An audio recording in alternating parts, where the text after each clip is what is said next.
This video is sponsored by Songfinch. Stay tuned to hear the custom song I got made for my best friend. This f***ing goddamn shit of a movie. Ah! Hi guys, today we're talking about Dear Evan Hansen, the movie. It came out in 2021, starring Ben Platt, who originated the role on Broadway. Can you believe it? I've never seen this. I love the musical. I saw it back in 2018. Didn't see Ben Platt, but the Evan that I saw was fantastic. I cried. I wept in the theater. I mean, it was a beautiful experience. I think when I first saw some images of Ben Platt in this role in the movie, oh my God, I just was like, oh, maybe I won't. Maybe I won't watch that. I don't want to taint my view, my love of the musical. But the time has come. The time has come. I haven't seen this, but I am a huge Ben Platt fan. Like his music, he's one of my favorite artists. His first album, Sing to Me Instead, I have every single song memorized. It's my favorite album of all time. So I feel very conflicted about this, but I'm excited to share my first reaction with all of you. Before we get into the video, I have to tell you guys the story of how I surprised my best friend with a custom song last week, and we both literally wept when we heard it. Some backstory. My beautiful, wonderful soul sister of a best friend has recently been going through a really difficult time. So when Songfinch reached out to me about working together, I didn't hesitate to say yes because I knew exactly who I wanted the song for.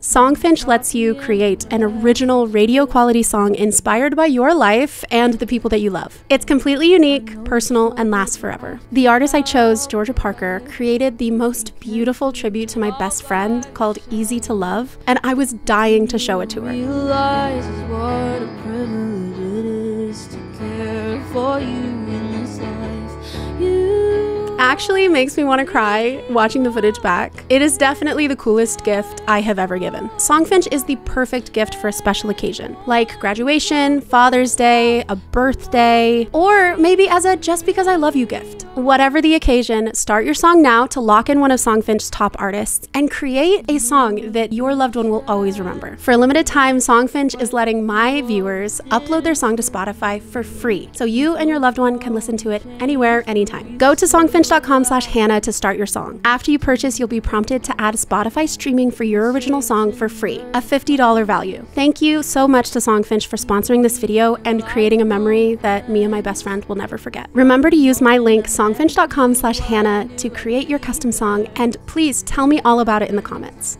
And here's why.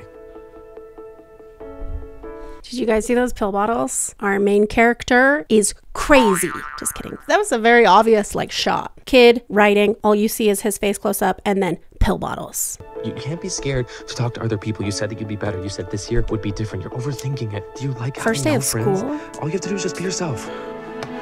I've learned to slam on the brake before I even turn the key. Okay, let's pause for a second. Huge change from the musical. If you haven't seen the musical and this is all you've seen, the musical starts with a song called Does Anybody Have a Map?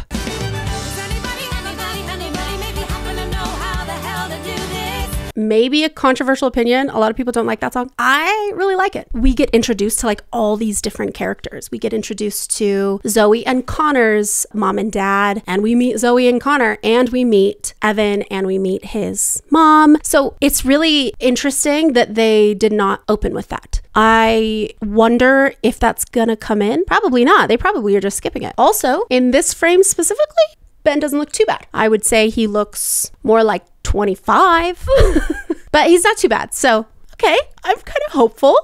Give them no reason to stare. No slipping up if you slip away. So I got nothing to share.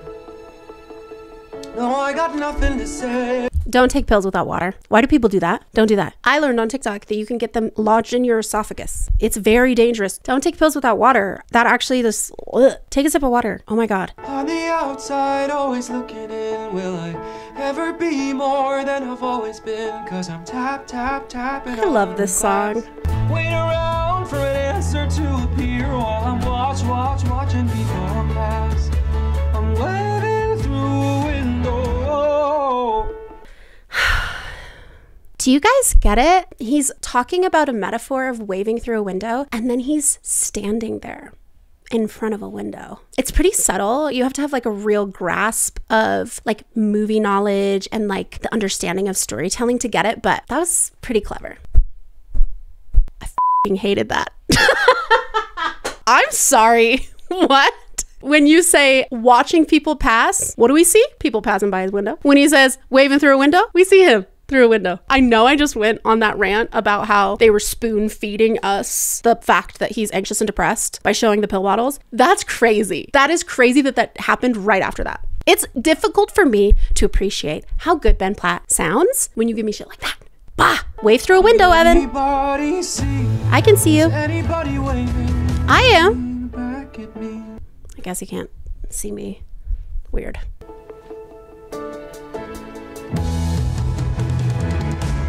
That's what you changed into? Not to criticize anybody's fashion choices, but you were like, oh man, this shirt, no, I can't wear this. And then you changed it to that? And slacks? Okay. Well, maybe there's a reason that you are a loner and nobody wants to be your friend. I'm just kidding. Wear whatever you want to school. That's not, I'm just joshing ya. What happened to your shirt? There was a stain on it. Well, it's brand new. Yes, I know. I'm so mad. Start with stars in our eyes.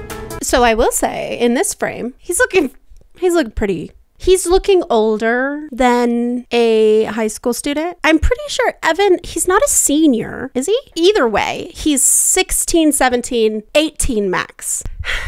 I reserve judgment on whether or not Ben was the right choice for this role. I'll just say, in this moment, I don't exactly believe that he's a high school student. That's all I'll say. Step out of the sun, because you've learned on the outside. I just have to ask, why'd they do his hair like that? It's giving half mullet, half poodle. Did they perm his hair for this? I don't think he's wearing a wig. Did they perm his hair? I don't think Ben Platt has naturally curly hair like that. Regardless, I don't think it's doing a lot for him. Anyway, continue. Oh, this says, vocal performances in the film were recorded almost entirely live on set, specifically to ensure that Ben Platt's vocals sounded as genuine and authentic as possible when he sang on screen. Okay, that's very interesting. I do love that when we've got some musical theater performers doing a blend, a blend of the studio recording and a blend of the on-set recording. That could take me down a tangent about Les Mis with Anne Hathaway and Russell Crowe and Hugh Jackman, all of those people. I actually haven't done a reaction to that, so if you want to see it, I'll film it just for you. Whoever comments below, it'll be just for you. But I'm interested to know how much they were doing that, because the problem that can arise from that is that there are so many takes when you're working on film, and unlike a Broadway show where you sing it once, it's live, but you sing it once, and it can be very vocally taxing. So I think that's incredible, and he sounds really good. So I'm happy to hear that. I also am so far, even though we've got one song, it sounds very polished, really nice, but it also sounds like him. It doesn't seem like he's just lip syncing. So do appreciate that. When you're falling in a forest and there's nobody around, do you ever really crash or even make a sound?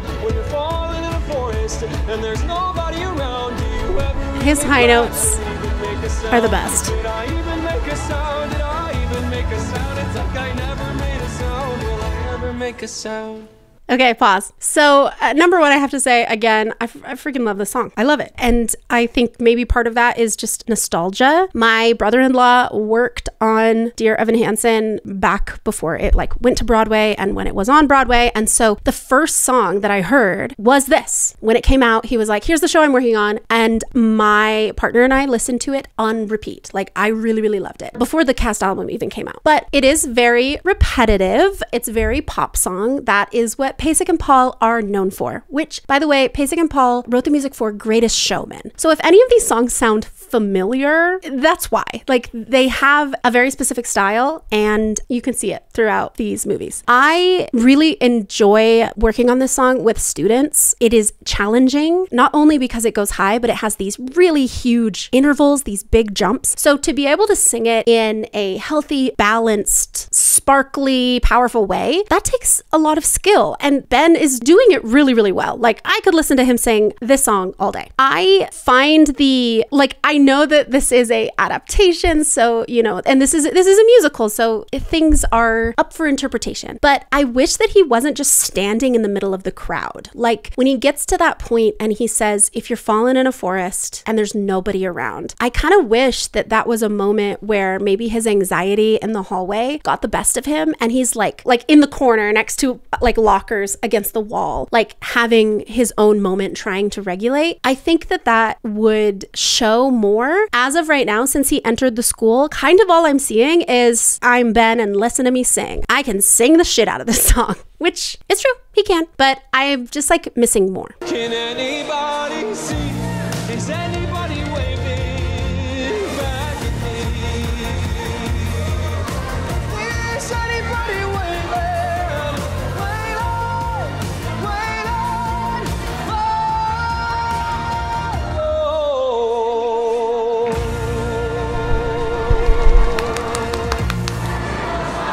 Okay, vocally, incredible. So incredible. I loved that. I love Ben Platt's voice. You can't say that that man can't sing. He can sing the shit out of that song. As of right now, I would still say he looks too old to play this part, but so far, I don't hate it. So we'll see if that changes. I do hate his hair though. That needs to be known. By the way, guys, on Patreon, I post super long versions of these videos. So if this video is like 45 minutes on YouTube, there might be a 2-hour long video on Patreon. It's longer, more of my thoughts, more copyrighted material sometimes. So if you would love to see more of my commentary on this, consider supporting me on Patreon. I would so appreciate it. Let's keep going. I've only watched 6 minutes. It's Zoe Murphy in that hot band shirt you love so much. So that's Jared. You can't really call him like Evan's best friend. In the show, he's just like a friend. He makes jokes about like their moms were like friends or something, like so they're family friends, but he doesn't like Evan. So this is interesting that they're like sitting next to each other. I wonder if he's more of a close friend in this one. There was like this solid 10 minutes after I fell where I just lay there on the ground, waiting for someone to come get me, you know? I was like, any second now, you know? I just kept, like, I was saying to myself, any second now, here they come. So. Did they? No, nobody came. That's what's funny. That's not funny. Ugh, I'm hating this scene. It's like so much in your face that I'm bored. I know that there's a part in the musical where he says that he fell and he was waiting for someone to come and no one did, which is so incredibly painful. And I think a very important part of that story of how he broke his arm. I can't remember exactly where he says it. I think he might have said it to his mom later. I don't know. So him saying that to Jared, as if Evan doesn't realize how sad that is. I know that Evan is supposed to be socially awkward, but like he knows that that's really sad. So I don't think he would be confiding in Jared about that. Put on 13 pounds of pure muscle. Also, I hooked up with this Brazilian dude who is literally a supermodel. So they did make Jared gay. I love me some gay representation, okay? But it's interesting because Jared's like main joke in the musical is this Evan and Connor seems kind of gay. Like that's his whole thing. Like in the song, which I think we'll see in just a little bit, they say like, we're close, but not that way. The only man that I love is my dad. Like it's all just no homo. Like that's all that it is. That's just so funny. Like they made Jared gay. Is he still gonna make those jokes? Let's find out. Well, I thought, because we're friends and... We're family friends, Evan. That's an entirely different thing. Please respect that. I don't get it. I don't like that. I mean, I guess that if they were sitting behind the sound system and Jared's forced to be next to him because they're like, they both do sound, maybe I could get that, but they were just chatting like they were friends. I'm Zoe. Okay, I like the way that Ben is playing this. I like that it kind of seems like he's mid-anxiety attack, like with the breathing and everything. So I will give him that. I do like that. I think, sorry. Oh boy, he just backpack ran through the hallway. He's writing another Dear Evan Hansen letter. Didn't he do that this morning? I was climbing a tree and I fell. You fell out of a tree? That's the saddest thing I've ever heard. It's true. I know. This is so small, but I just have to say, look at Connor's face when he realizes that he just hurt Evan's feelings. That was really great. I like that. Gives Connor some humanity. You saw I was here, so you started writing this, and you started talking to me. No, you started so that I talking would to read me. some creepy shit about my sister and freak out, right? Why would I do that? So then you can tell everyone that I'm crazy, right? Right? Gentlemen. No, I really... Oh boy.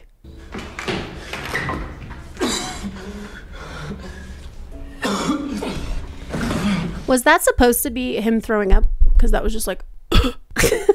I want to know a couple things. Does Evan print all of his letters? This wasn't his suicide note, right? No. I like Connor a lot. I think the guy who's playing Connor, Colton Ryan, fantastic job. Like, he's just communicating Connor's inner turmoil really well, and I like that a lot. I did just realize, is this interaction what put Connor over the edge? I know that obviously it's not Evan's fault, but that would feel pretty awful to be like, oh, and I'm the reason that he killed himself. Ugh. Oh, by the way, Connor kills himself. Sorry. Spoiler alert.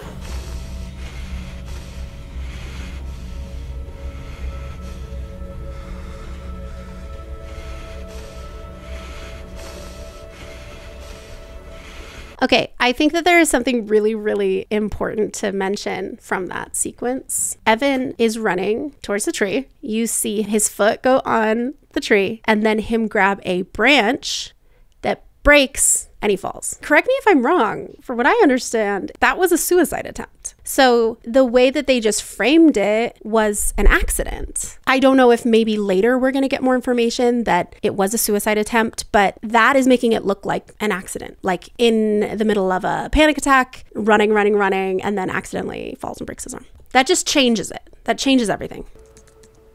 He's on Facebook. I can tell you, if I know anything about the youth, they're not on Facebook. They just aren't. So that's just very interesting. And like the teenagers in 2021, they don't have Facebooks. A lot of people do not. I have one because I got one when I was like 14. But I think that is unrealistic and that it should be Instagram that they're using or TikTok. A letter to yourself? I mean, what is that? Like some kind of sex thing? No. In what world would someone hear a letter to yourself and then think, is that a sex thing? I hate that. They made Jared, who was already admittedly a crass character, like obviously I said, no homo, his whole thing. They've made him into just now a caricature of a gay teenager who is always going to bring up gay shit and sex shit. And there you go. Letter to yourself.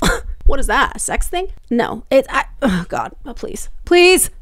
I'm done. Connor Murphy's mother and stepfather are here to see you. They want to speak in private. Oh my God. He looks unwell. Look how gaunt his eyes look. Yes, I do think that Evan Hansen in this moment would probably look like that. Like thin and scared like a little chihuahua and probably look a little gaunt. Like that's okay. But the fact that it's Ben and he's older, he looks like a skeleton. Like he looks so gaunt. Oh boy. Dear Evan Hansen, he addressed it to you. He wrote it to you. These are the words that he wanted to share with you. His last words. Connor took his own life. He won. What I'm about to say might be a gripe with the story, the musical as well. No, it's definitely the movie. This is really interesting because I think that if you had a mere, 12 hours, 18 hours max earlier, found your son dead, self-inflicted. I just feel like it's really interesting that now they immediately are like, I want to talk to Evan. And the first thing I'm going to do is smile at him. I just feel like it would make so much more sense if it would have been announced to the school, right? Because if a student dies, that's usually what happens, announce it to the school and then have the parents when they are ready. I mean, God, give them at least 24 hours. I just don't believe it. It doesn't feel realistic to me. Okay, then you take it. Please take it. Okay. No, don't go. Don't. Please stay. Please. Oh, no. His best and most dearest friend. The way that Amy Adams just said that. His best and most dearest friend. Sounded like Giselle in Enchanted. Oh my God. The misunderstanding is really being forced. Like he says, oh, Connor didn't write that. Connor didn't write that. But instead of them saying like, what do you mean? They're like, he's obviously in shock. Connor wrote this. Give him a second. I mean, I know that Evan has anxiety and is like has a hard time sticking up for himself, but I don't know. Whatever. Keep going. I've never seen anyone so sad before. The guys that were making fun of him. I always felt like When I was in high school and I was angsty and sad and, let's be honest, a little dramatic, I would think, if I were to die, who's going to miss me? Who's going to show up at my funeral? And it would actually fill me with rage. This hypothetical situation in my head, fill me with rage thinking of the people that were unkind to me or straight up like mean, going to my funeral and being like, oh, crying. I swear to God, I was like, at that moment, this is how I know that like I am fueled a little bit, at least a fraction of like by spite, because I was like, I would come back and haunt them. You can't stop me. I'm also going to confess something. You guys know how like in movies or something, someone's really sad and they're just like, oh, I can't eat. Literally never happened to me a day in my life. I'm like, oh, finally a distraction from my sadness. Anybody relate with this very awkward confession? So Zoe's not eating. I'm like, that looks delicious. Like, I'd be eating it. You and Connor, you probably spent a lot of time together, I bet. Why do you bet that? Like, you never knew that they were spending time together. Like, you never knew of his existence. Yeah, it's weird. The only time I saw you two together was when he was screaming in your face at school last week. He was screaming at you? Yeah. Well, that wasn't very nice. Well, Connor wasn't very nice, so. What's up with a little Miss Amy Adams? Oh, well, that wasn't very nice. I know grief is a crazy thing, but that seems very unrealistic. I think that everybody at this table can agree that Connor was a complicated person. No, he was a bad person. Zoe, please. Don't pretend like you don't agree with me. You refuse to remember any of the good things. Because there were no good things. What were the good things? I'm not having this conversation in front of our guest. No, tell us the good things. What were the good things? So Zoe is rightfully grieving in her own way. Grief is a very complicated thing, especially with family. Well, relationships are never all good or bad. People are not all good or all bad. Everybody has shades of gray and nuance. But when Evan was on his Facebook, it said Sunny Glen Treatment Center. Okay, so the fact that Zoe is like, what were the good things? Family day at the treatment center is so difficult. Like, if Zoe, being a teenager, saying, no, he was a bad person, I wish that his mom would have said he was a sick person. Like, when she says he was complicated, do you mean unwell? Do you mean, like, healthy people don't kill themselves? Okay? Stay with me. Healthy people, mentally well people don't do that. So just by that fact alone, not mentally well. But now we're getting information that he was at a treatment center. Like, his mental illness had been severe enough, probably in relation to his suicidality, maybe violence, I don't know, but he landed in a treatment center. I fully accept that Zoe here, as his little sister, as really processing all this grief, probably like she's like 15, right? Her entire experience as a child has been, my brother is mean to me and everyone around me and makes my life harder and gets all the attention from mom and dad. Okay. So I actually kind of like that. She's like, no, he was a bad person. There were no good times. But that's where I wish that Connor's mom or dad stepped in and say it was difficult, or he was a sick person, or I don't know, something. Because right now, even though Colton, who plays Connor, is giving the performance of a lifetime in just the few moments that we've seen him on screen, man, on his face, you can see that he's not just a bully. He's not just one-dimensional. He's an outcast, and he is obviously really mentally unwell. And so to have this conversation where it's just all bad, even his mother is like, it was complicated. He was a complicated character. Like, it's just bothering me. That's bothering me. Oh, hi, it's Hannah on a different day, weeks later, because you know what? I triggered myself. I triggered myself with my little rant I went on a couple weeks ago, and then I decided I'm going to take a break. And we're back, and we're feeling good. Let's continue. Tell us something. Please, Evan. Oh boy, that's just the most musical theater clunky thing that you could do. Like, do you know the good things? Please, tell us. In song. And guess what? He's about to sing. We had a really great time together. This one day recently, that's something good. That I remember that day. Yeah, that awesome day at the, trees. Tree? We had an awesome day at the trees. It was a day Yeah, it was a day we spent at the trees. It's just like the worst. It's the worst lie I've ever heard. Oh, God. And you and Connor would fly that little toy plane until you crashed it. She's really helping him with these details. Pretty sure that does not happen in the musical. It's an interesting choice. In some ways, it's almost making him more sympathetic as a character. Like, she was providing all these details. Like, what was he supposed to do? But also manipulative. Because that's what manipulative people do. When they're lying, they'll just be like, oh, yeah, obviously, that detail. And they take it from other people. Very weird choice here. I bet you had fun. I bet the two of you, I bet that was fun. Yeah. I'm sorry. Oh my God, this is going to take me hours to film. It's just so funny. Like, she's spoon feeding him everything. And to the point of like, I bet you guys had so much fun. Like, it's just so funny. Like, come on, Evan. Like, now, Evan, you got all the material you need. Like, it's time to sing. Go ahead. What was the name of that ice cream place that we loved? Giffords. A la mode. That's it. A la mode, and they had this homemade hot fudge. Drive the winding country road. Grab a scoop at a la mode, and then we're there. Ah, my God. Do I have something to say about every single sentence in this movie?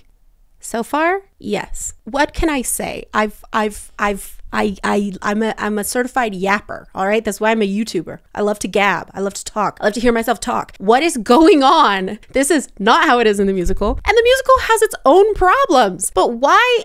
She's literally, it's becoming more unbelievable. They are spoon feeding him the details, and then he immediately takes them, and then they're like, this is real. He has all these details. You just gave them to him. And we'd sit in that meadow by the pine trees, and you and your brother would look for four-leaf clovers.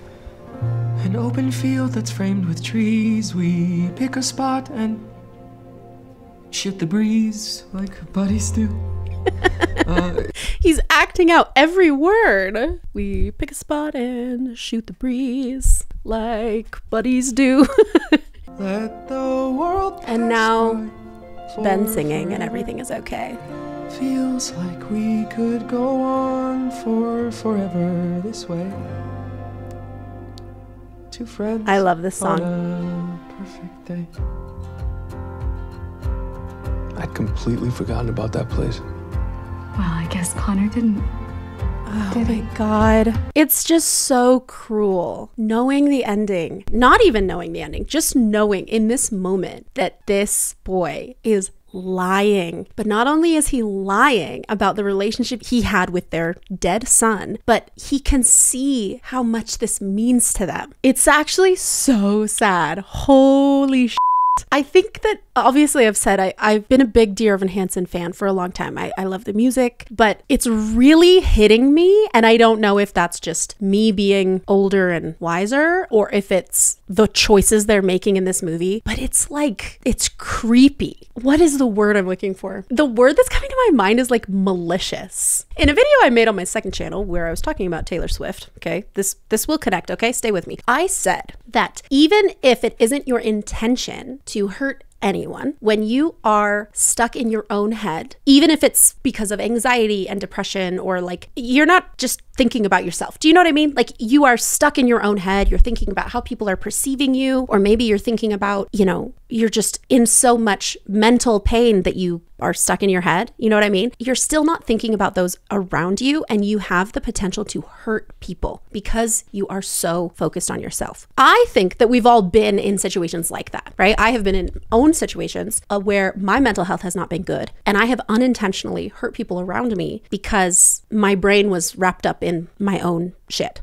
Right? This is what that feels like to me. In the musical, it felt more like, oh my God, this is so sad. Evan's never had a friend. And so this is his dream of having a friend like this. But we don't get that at the beginning. We hear that he's lonely, and he has obviously some mental issues and he's very anxious. But in this moment, it doesn't feel as much like we're hearing about Evan's hopes and wishes. We're seeing Evan tell them what they want to hear. which is so creepy and manipulative. Okay, this is 26 minutes into this movie, and we gotta, given the, you know, the villain energy. He's giving the villain energy. I know that Evan is supposed to be I don't know, would he be considered an anti-hero? There's supposed to be nuance, but man, it is really hard to see the nuance in this moment. All I'm seeing is like, this is the word I was looking for, cruelty. Ooh, it's actually like making me feel icky. There's nowhere else I'd rather be, and I say, me too. And we talk and take in the view. We just talk and take in the view. I mean, he's looking right into Connor's mother's eyes as he says this. I'm sorry, I genuinely am gonna stop because Ben Platt sounds great. Let's let Ben have his moment, but it's giving me chills. Let the world pass by for forever. Feels like we could go on for forever this way. Ooh. Sorry, I love that riff. I love that riff. 'Cause the sun shines bright for forever. Like we'll be alright for forever this way.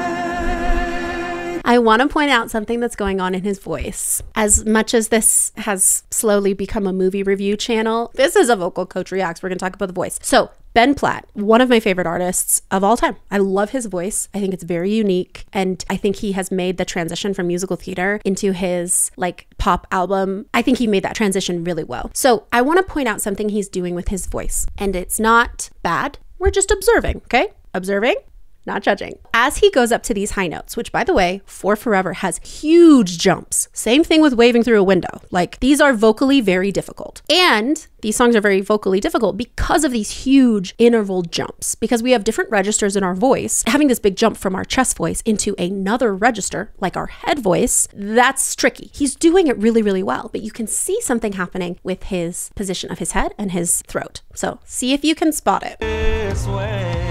So that's chest voice. All we see is light.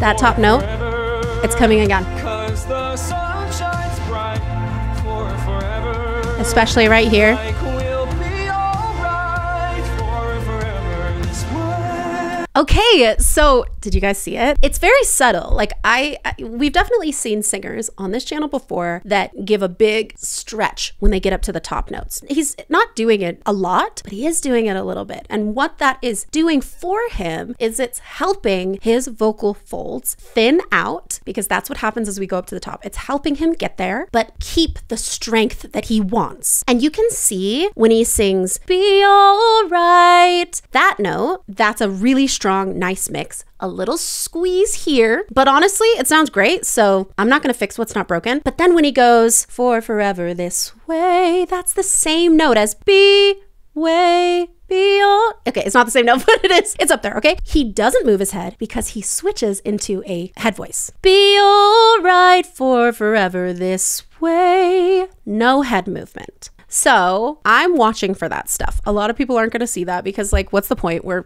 listening, we're enjoying, but you're here for the analysis. I just wanted to point that out, that everything in our voice happens for a reason, okay? Even if we're not intentionally doing something, there is a mechanical reason for why that is happening. And that's why I talk about making sure we have a good relationship with our voice and we don't equate our vocals with our worth as a person, okay? Because then we're going to feel really shitty about ourselves when we crack, totally normal, or something happens with our voice that we can't control. We're going to feel awful, like that says something about us, but it doesn't. There's a reason for everything. And that's why I also talk about we're looking at singers and including ourselves as just being curious. We're noticing, we are trying to be objective and just be curious. My favorite phrase, curious, not furious. That's how we're looking at this. So even our most incredible singers that we love to look at, Ben Platt, an incredible singer, he's got his little quirks too. If Ben Platt was my student and he said the top notes feel squeezy, they don't feel great, then it would be my job to come in and say, let me help you make your life easier. As a voice teacher, that's my job. Some voice teachers would disagree with me on this. My job is not to find perfection. My job is to help you embrace your unique voice, find your style, right? What works for you, and also to help help make your life easier, make singing enjoyable. Ben Platt, this is how he sings those high notes. If Ben Platt, who, by the way, also has worked for years and years and years with a voice teacher, so he's in good shape. If he's like, no, actually it feels pretty good, I'm not going to touch those high notes. I'm only going to touch those high notes, help him with that, if he says that he is uncomfortable or if it is not sustainable. Right now,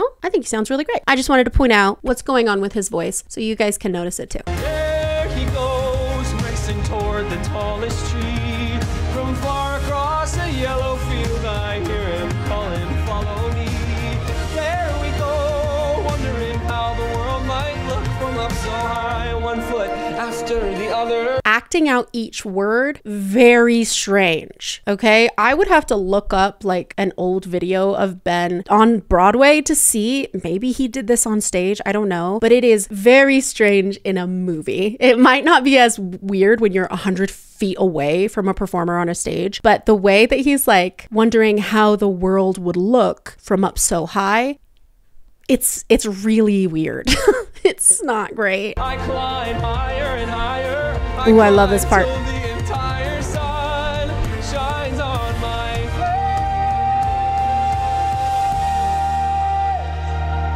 I suddenly feel the branch give way. Oof. And I see him come to get me. He's come to get me. And everything's okay. It's so hard.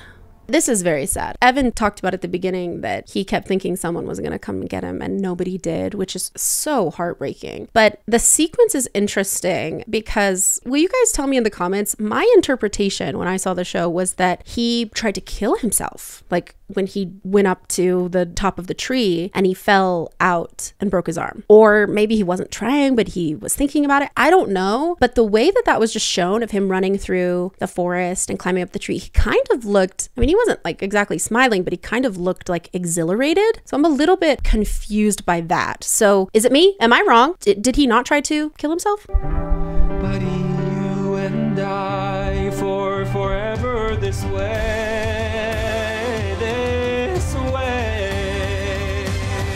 All we see is light, 'cause the sun burns bright. We could be alright for forever this way.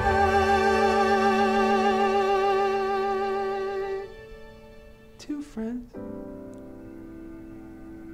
true friends, on a perfect day. Man. His voice gets me every time. Thank you, Evan. Thank you, thank you, thank you, thank you. Oh, this is so sad. It's just so sad. I think Amy Adams is doing a really great job. Like, you can see like the pain on her face, which is just, oh my God, really hard. But I also think, you know, I mentioned like 2 weeks ago when I watched the first part of this movie that it was very strange that like they almost like didn't let themselves grieve. They were like, Connor killed himself last night. Tell us stories about him. Like, it's just so fast, you know? And I don't know, maybe they're in shock. I shouldn't criticize anybody who's grieving. Wait, but they're actors, so I can do whatever I want. Yeah, I feel like they need more time. But also Zoe, she looks like she does not believe anything he's saying. She keeps like side-eyeing him. Which is so real, because this is a very detailed story. You know how they say that, like, you know, a technique of a liar is unnecessary details. When they go down tangents about unnecessary details, who was there, what they saw, blah, blah, blah, blah, sign of a liar. That's what we're getting from Evan. Am I giving mermaid hair today, guys? Am I? Compliment me in the comments. Are you guys ready for another gay joke? Right here. You think you were lovers, you realize that, right? Dear Evan Hansen, we've been way too out of touch. Things have been crazy. He's got a great voice. I'll take your advice. Ooh. I'll try to be more nice. I'll turn it around. Wait and see. Colton Ryan, he's got a great voice. He's kind of giving me my favorite performance in this entire movie so far as a whole. Like, he's fantastic. All that it takes is a little It's easy to Kind of love that this is just Connor. He's getting a spotlight. All you gotta do is just believe you can be who you wanna be. Sincerely me. Are we done? I mean, I can't. What? Did he just do the renegade? Is that what that's called? Did he just do that? Was that supposed to be a joke? Believe you can be who Like, that's funny. Oh, he's so goofy. sincerely me. Are we done? That's crazy. 'Cause all that it takes is a little reinvention. It's easy to change if you give it your attention. All you gotta do is just believe you can be who you wanna be. Sincerely. I am conflicted about this song because it's a really good song. Like, it's a bop and everybody can sing so well. If I didn't know anything about the movie, the plot, it's pretty funny. But I'm conflicted because it's so morbid that they are reanimating this dead child. Oh no. He's not only just not alive anymore, I mean, he killed himself. He wasn't happy. Oh my God. As a musical theater lover, this song, I am conflicted. And you guys know that I have the curse, which means I can't enjoy things. My brain doesn't do that. My brain is always on the prowl for inconsistencies, things that are wrong, that I need to comment on. It's awful. It's torture in here, okay? So I have to talk about it, but it's a good song. But man, it is just like ghoulish that they have this reanimated corpse of a child singing this song. Our friendship goes beyond.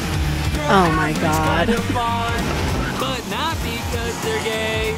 No, not because well, anyway, Whoa, they took out a part of the song for some reason I don't understand. So they are supposed to say, no, not because we're gay. We're not that way. The only man that I love is my dad. Well, anyway. that's what it's supposed to be. And they took it out. Why? You're going to keep in every other gay joke? Every other gay joke, but not that one? Like, it's not important to the song. Like, you could take that out, but why have the first part? I want to sit down with the producers of this movie, which one of them was Ben Platt and his dad, and be like, explain to me these choices. I have to know what you were thinking, because this is kind of a weird transition. They're gay. No, Right here. It feels like something's missing musically. It's just a really funny picture of Ben Platt. His hair in his helmet. His hair is so big. His helmet is so big. His face looks so tiny, so small. You probably just broke your glasses. I have the curse, which means I can't enjoy things. sincerely me. Yeah, that song, so entertaining, and all the singers, like, really incredible. And like the dancing, it's all very entertaining, but I am still stuck on the fact, like, we're supposed to forget that Connor is not alive anymore. We're just supposed to forget that, and I can't. That's my mic cord. How about the time he tried to punch through my door, screaming at the top of his lungs, saying he was gonna kill me for no reason? We're all grieving in our own way. Mama, can we get like a little bit of compassion and empathy for your daughter? Please? A little bit? Can you be like, I'm so sorry, I never knew that. That's so scary. Like, something? My God. I mean, I know everybody's grieving, but holy shit. Ooh, I love this song. Why should I play this game of pretend? Remembering through a secondhand sorrow. Such a great son and wonderful friend. Ooh, I like her voice. Lie, saying that I miss you, and that my world has gone dark without your light. I will sing no requiem. I really love the way that she is singing the chorus, really nice and floaty. This is often how it is sung, but it sounds really pretty in her voice. And I already, okay, we're just the beginning of the song. I just really love that she is acting through it. I truly believe that in musical theater, no matter how beautiful your voice sounds, if the acting isn't there, we're missing like that X factor. We're missing the power. Someone's voice might be so beautiful that like everybody has chills in the room, like, oh my God, that's so beautiful. But without the like, the heartbreak, the storytelling, it's just not as powerful. So I think she's doing a really, really beautiful job. She's acting first. She's telling the story. It's incredible. She's making choices with her voice to add to the story and the emotion. Amazing. Now, again, I am not a movie reviewer, but I find some of these shots with the camera interesting. So the camera goes behind her and we see her in the mirror, okay? She's not looking at herself. She's looking down. That shot could be very cool. Are we going to zoom in on her in the mirror? Is she going to look up and look herself in the eye? No, because she's still looking down. And then they turn the camera and we get a profile. I'm not seeing her eyes. I'm not connecting with her as deeply as we could. I find that like kind of lackluster, just the way that that's shot. She is doing the most with her voice and her storytelling, but that feels like a really big missed opportunity. At the moment when she sings, why should I play the grieving girl and lie? Why not come up to her desk and look up when she says, why should I play the grieving girl? And she looks at herself in the mirror. Maybe only for a second. Maybe it's like too uncomfortable to look at herself in the mirror, but I don't know. It's like, why have the mirror there if she's not actually going to look into it? Tonight,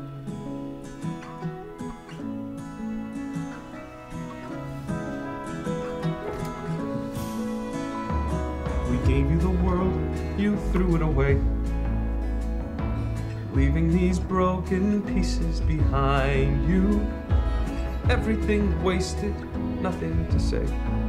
I can't remember if in the musical Mr. Murphy sings more in this song or like sings a longer verse. That felt very short, but I don't know. I don't find it very necessary because he's saying we gave you everything and you threw it away. Like, what was it for? I definitely think that anger, the resentment, that's a big part of grief. And I feel like in this moment, it actually feels inappropriate in this moment. Like, because what we're about to see is Connor's mom singing like, you know, I hear your voice. I feel you so close. I didn't know you when you were alive, but I feel closer to you than ever because of these fake letters. Again, my heart, it hurts. It's so sad. But we can get that duality, right? Where she's like feeling more connected to Connor than ever. And then Zoe feeling like I am yet again in the shadow of my brother's choices and feeling her anger and resentment, like which she has every right to feel. Actually, I think him being there is a really great addition because we're actually hearing from them minus Evan. Like, get him out of here for a second. Let's hear from the actual family that is reeling from the loss of their loved one. But I need some different words for Dad. And I guess this is also a criticism about the show because he's in this song in the show too.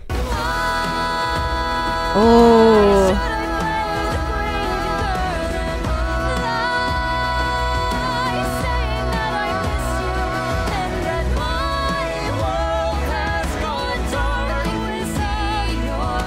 Okay, that is gonna make me cry. Loved the way they did that. The parallels of feeling like everyone knows and watching you from Zoe and her parents. That was very cool. That actually, good job. Dear Evan Hansen movie. I liked that. Oh, Zoe sounds amazing.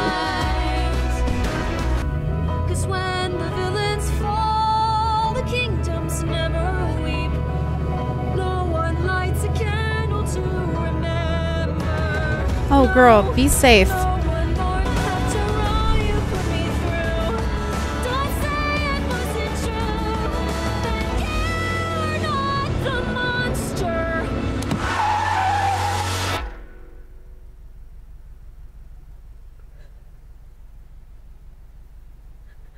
That I knew.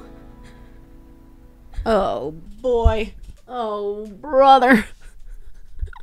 Okay, right, great. Here we go. Jeez. I loved that. I loved everything about that. Her voice sounds fantastic. And man, she is just really, really giving a fabulous performance with grief. And I think that this song is really beautiful too. Although some of the lyrics I think are a little bit over the top. When the village Villain falls, the kingdoms never weep. I do think that's a little much, but it's just so beautiful because she's torn, you know, absolutely feeling the loss of her brother and also feeling just the pain of what living with him was like. And Caitlin Dever, fabulous, such a fabulous job. Tonight.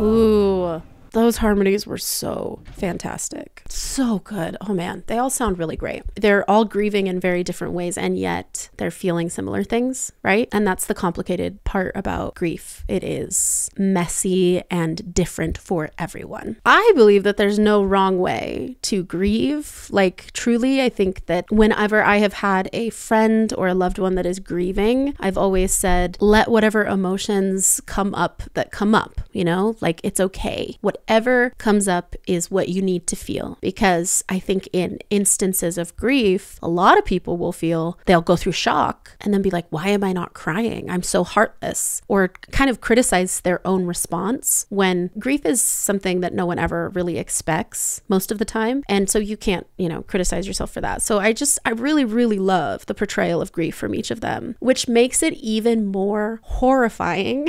Again, to think about the letters being completely fabricated. And so these letters that are such a big part of all of their grieving process, they're going to find out that they aren't real, which is, oh my God, psychotic. Like, so terrifying. Not only did you say, oh yeah, we were friends, we were really good friends, but to write the emails, oh my God, he had a motive, he had intention. It's really scary. And so I'm already like hurting in advance because I know when they find out, they're going to have to grieve all over again. All of this that was giving a little light to the situation, realizing, oh, maybe I didn't know Connor as well as I thought I did. And maybe I didn't know my son as well as I thought I did. Being able to, you think, see a glimpse inside his head, like basically finding a journal and realizing all of this depth that was inside him and light, and then find out actually what I remembered of him just being in pain and angry and struggling. That's all I have of him. That's so painful.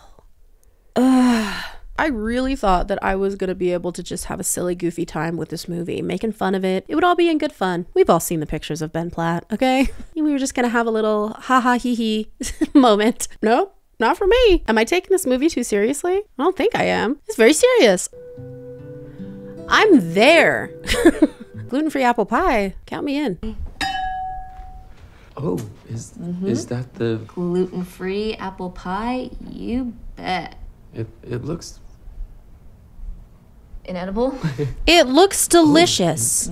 That looks perfectly fine. People hear gluten-free and they're like, ew, gross. Do you guys want to know what? I make the best gluten-free s'mores cookies you will ever have in your entire life. I've crafted it perfectly. And you want to know what else? They are gluten-free and dairy and egg-free. It doesn't sound possible, but it is, because of science and technology, and we're in the 21st century, okay? And gluten-free things are really good. And I'm mad that they're insulting this gluten-free pie that Mrs. Murphy worked so hard on. Probably. I'm so unnecessarily mad about that. It's cool that she's interested in so much different stuff. Yeah, she's not, though. That's just what happens when you're rich and you don't have a job.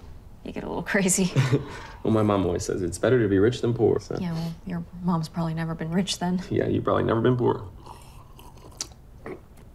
He's not wrong. What a very strange thing to say when he says, you know, oh, well, my mom says better rich than poor. And she's like, yeah, well, your mom's probably never been rich. Oh, I'm so sorry to do this, but is it so hard being rich? Is it so hard having a mom who tries different things out because she doesn't have to work? Is that so hard for you? I'm sorry. I know, Zoe, you're 15, but this conversation is weird. And you're the one who's making it weird. Evan's just being himself. Why did he write that? Because there's Zoe, and I don't even know her, but if I could just talk to her. Honestly, I really don't know.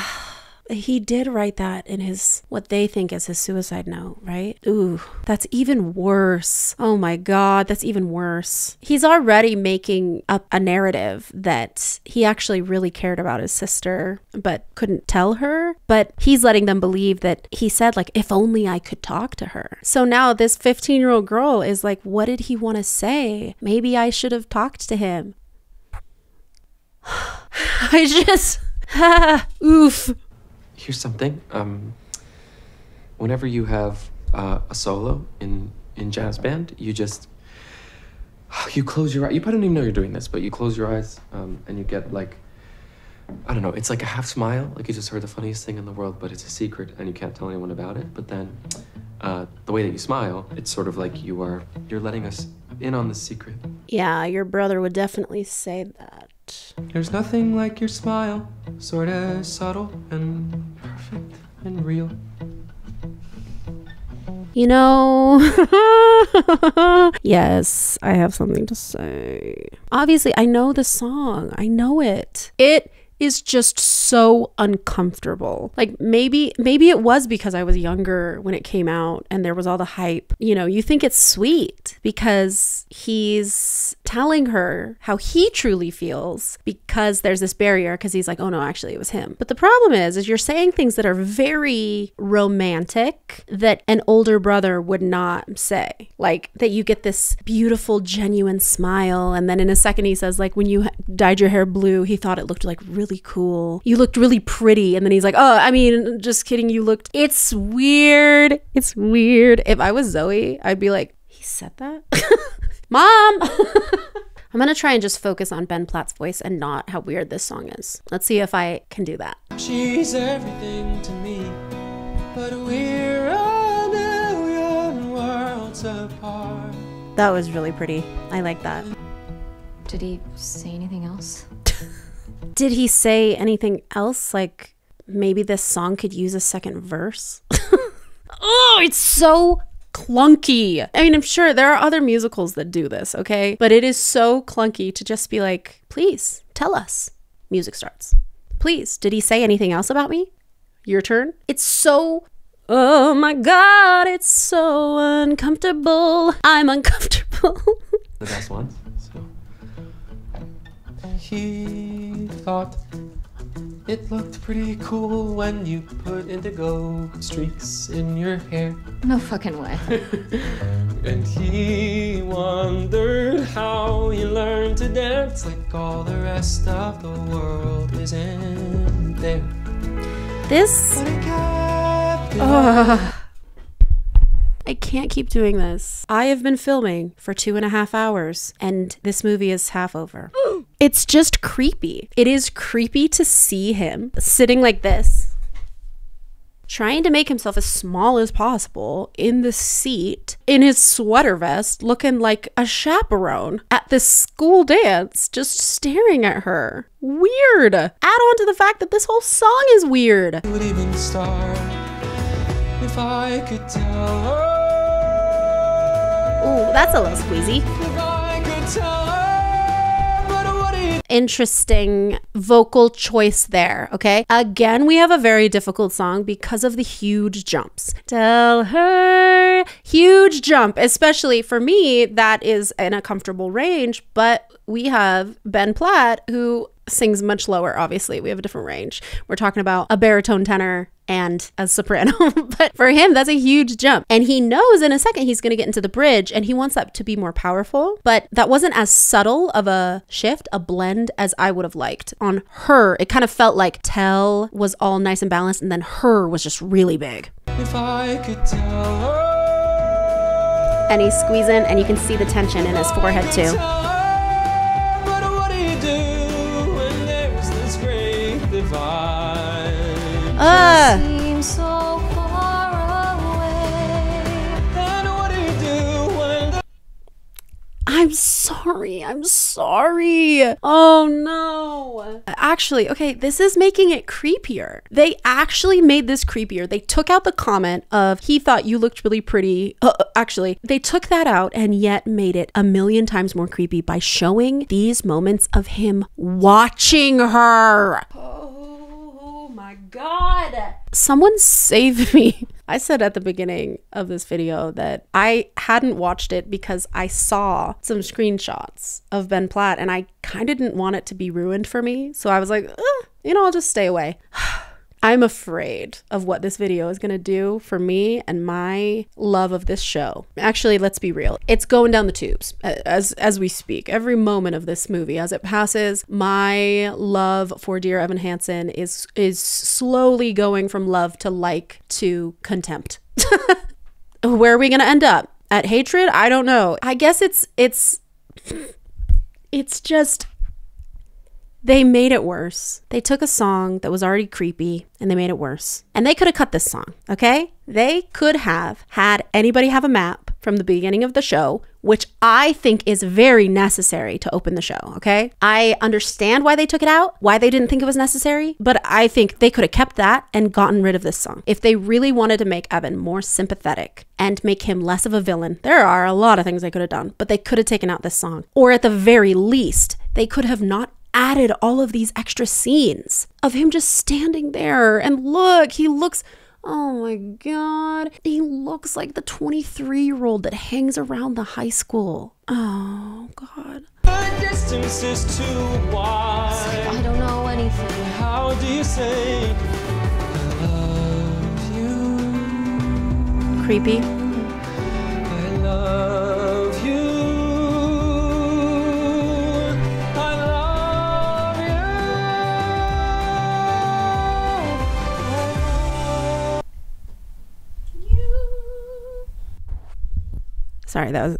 Sorry, sorry. That was mean. I don't do that. Pretend that didn't happen, okay? Rewind. Do you see that? Him just saying, I love you as he slowly walks towards her? That's kind of scary. I don't know how I would even start. I think it's also creepy because the question has always been, why does Evan have a crush on her? Because it appears they have never spoken.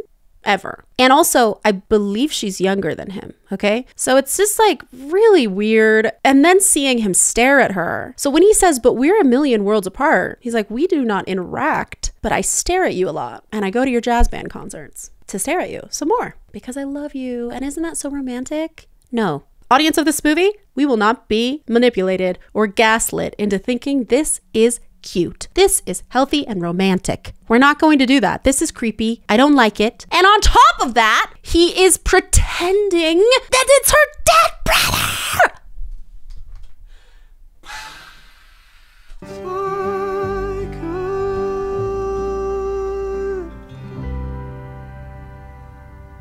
Ugh. Oh my God, are you gonna kiss? Hello? Thank God. That was terrifying. Do you want to help the Murphys and all the other people who might need it? People like us. Yes, right, because we have so much in common. What do you take? I'm on Lexapro, 10 milligrams. It's so fun when writers get in a room and try to remember how teenagers talk to each other. It's so fun because they don't remember at all. That's so weird to be like, what meds do you take? First of all, to assume that someone takes meds, that's so, I don't get it. Oh God, this is so strange. Like, why isn't Alana maybe saying, that might be your perception of me, and that's the perception I try to keep up with, but I have my own struggles. I take Lexapro. As if that's not one of the most common antidepressants in the entire world. I just think that there is a much easier way because then it's on Evan to be like, am I going to be vulnerable with her in this moment? And then he can choose, yes, I take meds too. And then Evan realizes how much they have in common. Instead of Alana saying, we have a lot in common, I can tell that you take medication. You must take medication because you are cuckoo. It's not a normal conversation. Teenagers don't talk like this. Actually, who talks like this? Nobody. Human beings don't talk like this. Well, I'm on Zoloft and Wellbutrin and Ativan as needed. Do you think that Lexapro, Zoloft, Wellbutrin, Ativan, these are name brands? You think they paid for this product placement? Okay, I'm moving on.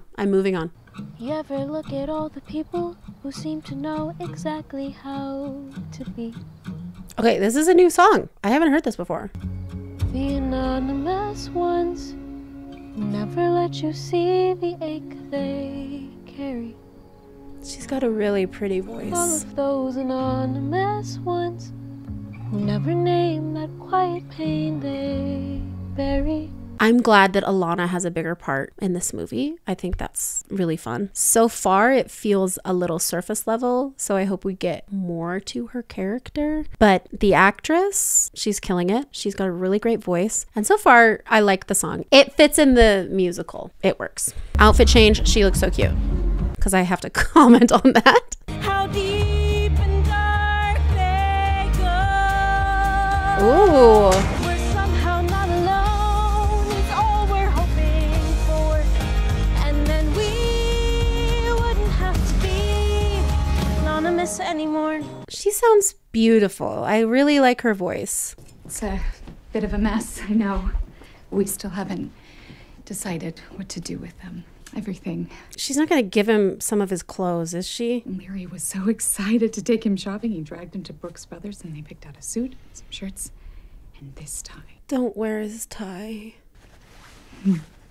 Ugh. I can't even watch this. What they missed.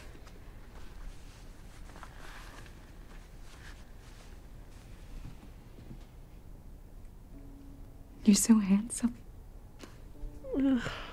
This part wasn't in the musical either, I believe. Correct me if I'm wrong. Why are they adding these things that literally make it worse? Why are they doing this? Like, there have been things that they have taken out that I can only imagine, like in If I Could Tell Her, where he's supposed to say he thought you looked really pretty, and then he's like, oh shit. Like, they take that out. And so I can only imagine, like, oh, okay, well, they wanted to, lower the creep factor. But why are they adding things like this that make it worse? Like, it's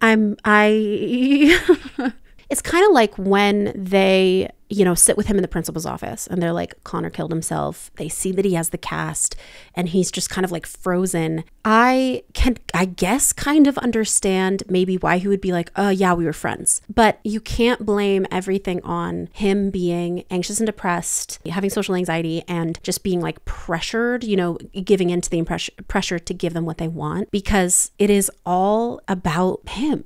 It is just it's so creepy. Like, all of this. He is the true villain. Taking his tie, wearing this dead kid's tie that his mother gave him because she thinks they were best friends. It's so disturbing. It's so disturbing. I don't even know what to do with myself. Whose idea was it to add these things that make it worse? What's going on? And honestly, it makes me think about, as a recovering people pleaser, okay, hello, anybody else? Something that really struck me personally was hearing that being a people pleaser actually makes you an untrustworthy person because you're lying. You'll say, oh yeah, I would love to do that for you. Oh, it's no problem. Even when you are at the brink of burnout. And you can feel like you're sacrificing yourself and you're doing the right thing. But at the end of the day, you're lying to the people that you care about, and it makes you untrustworthy. And that really struck me. And I can't even call this people pleasing because it is so horrendous. It's so horrendous. It's like Evan is supposed to have nuance to his character where you recognize, like, oh my God, he is doing awful things. But there's a part of you that's like, oh, Evan, you poor kid. Like, you sympathize with him, but you're also like, I can't believe you're doing this. And what's going on in the movie is so not that. I am not sympathizing with him at all because you know what? He doesn't seem torn up about it. He does not look like he feels guilty. Another thing that I was thinking about was I felt like the portrayal of Connor in the musical was that he was mean. He was a bully. He was cruel. And of course, if someone takes their own life, there is more going on, and often people who are cruel and mean to people are actually not happy. I don't think happy people bully people. They have given him so much depth of character in his mental health struggles. That it's sad, like at the beginning where you can see on his face that he's upset that he accidentally hurt Evan's feelings. This is why the actor who's playing Connor is doing such a good job, because there was like agony on his face, like so much self-hatred, basically, you could see on his face. And so I think that's the other thing. Not only is Evan being portrayed less and less and less sympathetic, Connor is a much bigger part of the story. And maybe because of when this was made, they knew this is a very delicate subject and they need to add more so that the audience knows we're taking this seriously. The result of that is that Connor has all of this depth. We feel like we know him. And we don't know Evan at all. It's difficult to watch. I have a friend who told me that he got like 20 minutes in and then had to stop watching because he had never seen the musical. He didn't know anything about the story, but it like disturbed him so much to see Evan parading around using a dead kid's story from his school that he didn't know to his own advantage. Like it really disturbed him. And I get it. I get it. If I was watching this by myself, not for my channel, I would turn it off right now. And that's so sad because Ben Platt is, again, an incredible singer. And everybody in this cast so far is very talented musically. But I think that they took a story that is already a little dated. There's some things in it that, you know, I think at the time we didn't see were so problematic. I mean, the entire plot of him pretending to be Connor's friend, because I think it was supposed to be portrayed as like something that just got out of hand, you know, like the little lie. Did you guys ever see that VeggieTales? Or when I was a kid, it was like a little lie turned into this like big purple monster, you know, it gets out of hand. They made it even worse. I think if they had done the musical exactly how it is on the stage, it would still feel like, oh, this is a little problematic. Like, I do believe that. I think there is something to be said about the time that has passed between when it was on Broadway. But everything they're adding to it to provide depth is I think doing the exact opposite of what the creators of this movie wanted. It is pretty disturbing. So, but we're about to get another song, so let's listen to it. Sorry, that's the wrong. Sorry, this is just another example of writers forgetting how teenagers talk, or honestly that teenagers are human. Like, I know that teenagers can be cruel, you know, but they are at a memorial for a kid that killed himself, and this is his best friend. Like, he's obviously incredibly nervous. Like, I understand people in the audience being like, oh no, this is so hard to watch, but he makes one mistake and they pull out their phones, like they're gonna put it on the internet, like all those people. It's awful. I mean, like maybe one kid that is a bully might do that, but it's just ridiculous. Like, I think that teenagers have more heart than that. Ridiculous. And oh, someone will come running, and I know they'll take you home. Now, this has always been one of my least favorite songs, actually, from the musical. It sounds very much like a pop song with the flavor of musical theater, you know? Like, I don't feel like it's the most powerful song in the show, but it's like musically very nice and beautiful. But I guess at the beginning when he says, have you ever felt like nobody was there? That's such a powerful thing to say to someone, like for Evan to say to his mom, or to say to Zoe, or anybody, you know? I think that could have been a more powerful, because that's vulnerable. But then the rest of the song is him saying, let it wash away, no one's alone. Like, that doesn't do anything. That doesn't make Evan feel less alone. Yeah, I don't know. I think I'm now being really nitpicky. So let the sun come streaming in, 'cause you'll reach up and you'll rise again. He sounds fantastic, of course. He does look like a new teacher at the school, but...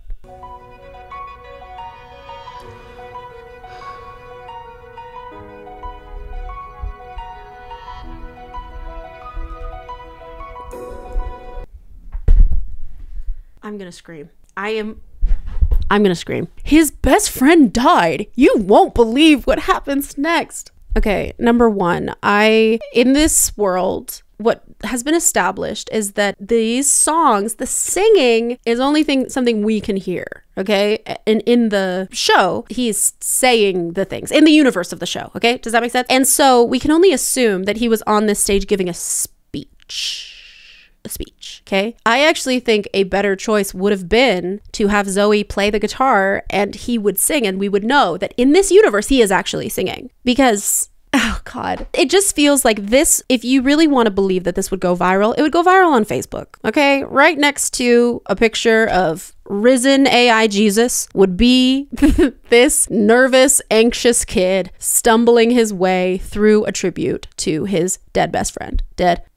It's just so annoying. Like, this movie was made like 3 years ago, maybe. Like, his best friend died. You won't believe. What is this? You know, I have much bigger issues with this movie than I do about Mean Girls, which if you want to see that, I'll put it up here. But it always seems like when movies, they date themselves with the technology. And this feels dated. I mean, it also just, I understand maybe as he's doing his speech, it touches someone in the audience so much that they film it. But what we're seeing is that it is because they all had their phones out to make fun of him that then they got the speech.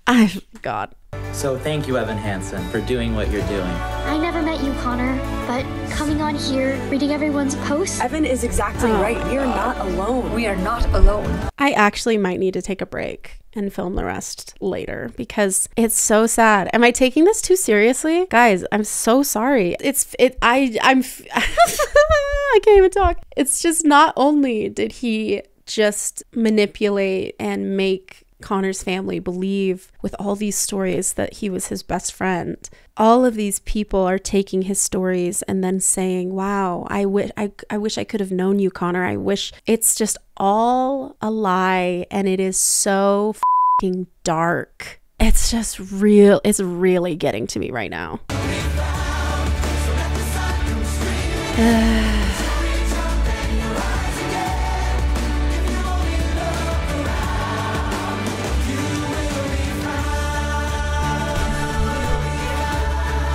Oh, Christ.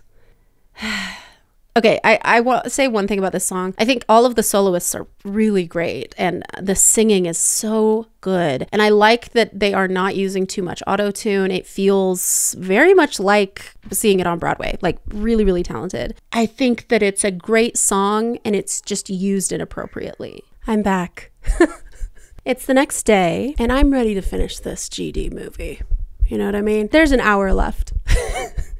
Guys, I really don't know if I am taking this too seriously because I haven't seen anybody talk about this movie and get as upset as it is making me. I was genuinely like angry. I was angry about it yesterday, and I just knew, okay, I need to give it some time to think. The reason that I think it was good for me yesterday to stop and take a break is because there's the initial like emotion that this has brought out of me, which is horror, disgust, disturbed, anger, like all of this stuff.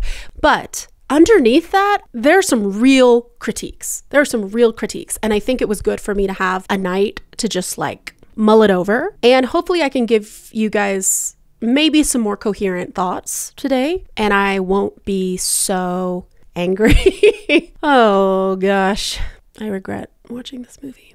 I'm not procrastinating starting this movie. I'm not procrastinating pressing play. I don't know about you guys, but I'm excited to watch this movie.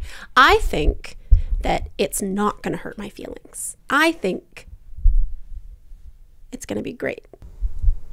You don't know how much you've given all of us.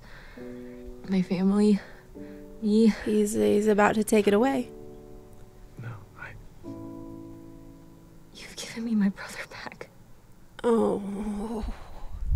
I think that, you know, it is pretty creepy from what we've seen from the movie that he's had a crush on Zoe for a really long time, just watching her from a distance but never talking to her, right? That's okay, creep behavior. But I think that this story, like this movie, like the way that they did it, throw it in the trash. The entire thing, get it out, erase it from the like public's consciousness. We don't need to know that this happened ever again. Doesn't need to be in the history books, please forget it. But the plot line of the musical, okay, the base plot line could be so much better. Like, if a big plot of this story is Evan finally having a family and having a mom that's always there, you know, Connor's parents, and feeling that love, take the crush aspect out of it. Zoe should have been like much younger, like, because she's saying you gave me my brother back. Maybe that would give him the experience of like, and now I feel like I have a little sister. So he really has this family experience. But man, adding the crush aspect is wild. I know that it could be innocent. It could just be a coincidence that the girl that he likes brother died and he got wrapped up in this. Like, okay, but it really, really takes away the plausible deniability that this isn't malicious intent. You know what I mean? Because I think if it was a younger sister, like much younger, then maybe we would have more compassion and sympathy for Evan, because we would see how much this is everything he's ever wanted is a family. We're just getting bits and pieces, you know? Like, we're supposed to believe that, you know, in the musical originally, that he's always just wanted a friend. That's all he's ever wanted. And so he gets swept up in this fantasy of him and Connor being friends. But I just don't think it has enough depth. It doesn't do what they want it to do. It would be, I think, much more heartbreaking and add more complexity to his character if we as the audience, again, are seeing he's doing wrong things, immoral things, but you can see that it's this boy, this teenager, deep down is just a little kid who wants his mom and his dad, and he wants his family. Like, he wants to be seen and supported by his family. And so there would be kind of that aspect that they wanted to add, which is nuance to his character, that you know he's doing wrong things, but you also feel so much sympathy for him. The element of him being in love with Zoe, it makes it all worse. It absolutely does. Because then it comes down to, did you really get stuck in this situation? Did you really feel like you had no way out? Or did you just want to be around Zoe? Ugh. I'm sorry. I've never had a cast removed. I've never broken a bone. But the way that just went through and he like twitched, is that not scary? Is that supposed to happen? That was scary. That looked like it would definitely cut his arm. His arm probably stinks. Do people's like arms and legs stink when you get a cast off? It's gotta. Oh, sorry. Blur that. That was a bit of an impulsive thought. Now, as you all know from Evan's speech, Connor's favorite place in the entire world was the Autumn Smile Apple Orchard. The Autumn Smile Apple Orchard is the cutesiest name I've ever heard in my life. It sounds like something that would be in Stardew Valley or Coral Island, which is a game I just started playing, which is basically Stardew Valley and The Sims mixed together. Anyway, that doesn't matter. I just have so many questions about the apple orchard. Like, who's going to take care of it? What's the upkeep? Who's going to own it at this point? Like, the nonprofit? Is the Connor Project a nonprofit now? Where are the adults? Where are the adults is what I want to know. Where's Evan's mom? Like, I know that obviously she works a lot. That's a big part of the story. But she still sees him sometimes. And we've seen her in this movie like twice. 5 minutes in, Connor's like pulling my arm. Come on, let's go play catch. Oh. I really wonder about Evan in this moment, because, okay, so after the Connor Project meeting, he's throwing up. So clearly we can only assume that his lie is catching up to him. But I just don't understand how he's now here looking pretty comfortable sitting in that chair. If Evan really is struggling with anxiety and social anxiety and depression, and I've heard some people speculate like probably autism, we're looking at someone whose brain never turns off, okay? So I just feel like it would be so much more realistic if he started hiding. Like, he physically couldn't even open the door to pay the delivery driver for the food, right? So he just skipped dinner. That's at the beginning. I just feel like he would be paralyzed in his room, like throwing up because he would feel so awful. But he looks pretty comfortable. And it's just when they say something that he's like, oh no, I mean, I didn't do anything. Like, don't give that to me. But it's not, it's just, he doesn't look that concerned. That's so sad. I actually would like to just move on. I don't want to talk about it. You know, I saw the strangest thing on Facebook yesterday. Really? Somebody had a video of you doing a speech. as if his mom wouldn't see it. Moms are Facebook's #1 demographic. Like, of course she would see it. It's so weird. It's so weird. I talked to Dr. Sherman, and he told me you've been skipping appointments. I missed one. You know, those aren't free. Oh, boy. Not good. Guys, not good. In the times in my life where I've been like, I don't need to see my therapist. Not good. Big red flag. You should see your therapist. That speech you gave, I don't even know what to say. I'm proud of you. Thanks. I guess if anything's gonna really make Evan feel like shit is having his own mother say, I'm proud of you for all of this stuff. Yikes. Yeah, that's brutal. Well, I mean, I would hope that it would get to Evan. Based on the look on his face, I hope that this is hitting him the hardest. Where's your mom? She works late on Fridays. I wanted to meet her. Yeah, that would have been great. Also, you know what I hate? People showing up at your door as a surprise. Don't do that. Like, text beforehand. Set up an appointment. It can't just be me. I'm not a spontaneous person. I like to have things planned, but you show up at my door, I'm in my PJs, I'm confused. I'm upset. And he's like smelling him. He's probably smelly. She's like, surprise, I wanted to meet your mom because you're my replacement brother / boyfriend. Is your room upstairs? Oh, if you guys kiss on his bed. Can I talk to you about something? Sorry, I'm like bracing myself. I'm afraid. I like you. And it's not because you were friends with my brother because of the Connor project. I like you because... Folks, here's what we're gonna do. We are going to look at this scene and this beautiful song completely detached from the plot of the story, okay? We're just gonna look at the love song and the pretty singing. Okay, I'm excited. Are you excited? Are you with me? Detached from the plot. Here we go. I don't need you to fix what I'd rather forget. I love this song. Try to quiet the noises in your head. We can't compete with all that. They're being so touchy already. And what came before won't count anymore or matter. So Zoe, really great voice. She has a very sweet voice. I'm hearing a little squeeze. I'm actually not seeing it a lot, but her mouth is very small as she's singing some of these vowels. So this song I have worked on with a lot of students in the past, and we have a lot of vowels. It'll be us. It'll be us, right? The first thing that we have to do is merge be and us together. So it's not it'll be us with a us glottal. We don't want that. We want the be yes. It'll be us and only we want to drop that jaw. And right here, she's not really doing that. Her mouth is a little tiny and I'm hearing some squeeze here. What if it's us and only us? And what came before? So it's what came before. Very slightly squeezy. This is, again, we're not criticizing. We're just noticing some of this. And we're going to keep listening. And as we know the song gets bigger, I'm going to listen for that squeeze. It's very possible that because she wanted to keep the first verse and chorus a little bit lighter, a little bit talkier, kind of ease into the song, that caused a little bit of a squeeze. That might not be there all the time, but I wanted you guys to hear it. I never thought there'd be someone like you who would want me.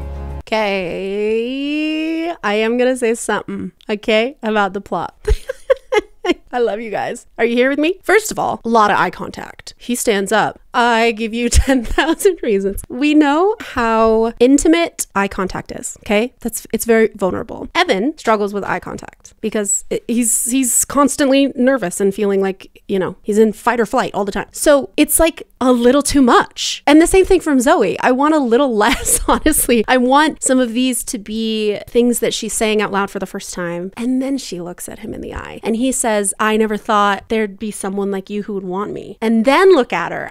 I know this is so nitpicky, but it would feel more realistic. But I also do feel like this song has really come out of nowhere. We haven't seen a lot of their interactions, you know? So when she says, and it's funny because she says, basically, she's like, you don't have to convince me. But he didn't try to convince her. Like before, like we didn't have that moment. Like she could have said, I like you. And he's like, no, you don't.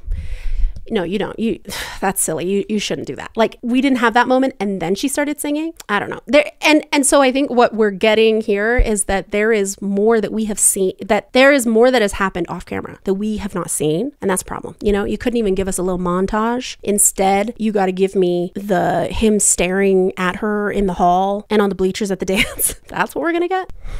But if you really see me, if you like me for me, she doesn't really see you because you're being fake around her.